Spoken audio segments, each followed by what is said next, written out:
স্যালাইনকে শরবত বা জুস বাবা বন্ধ করুন এবং অবশ্যই ওষুধ মনে করুন।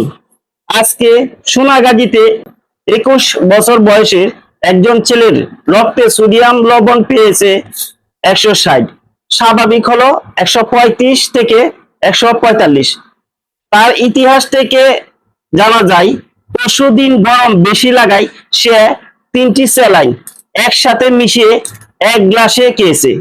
এরপর থেকে তার অস্থিরতা, মাংস ব্যথা, মাথা ঘুরানো এবং তীব্র বমি ভাব হচ্ছে। জটিলতার চরম পর্যায়ে ব্রেন কমায় যেতে পারে। অতএব মৃত্যুর কারণ কেউ জানবে না, বলবে কিভাবে কিভাবে যেন মরে গেছে। কি করতে হবে? স্যালাইন খেতে হলে অবশ্যই 500 মিলি পানিতে 1টি স্যালাইন মিশিয়ে খেতে হবে।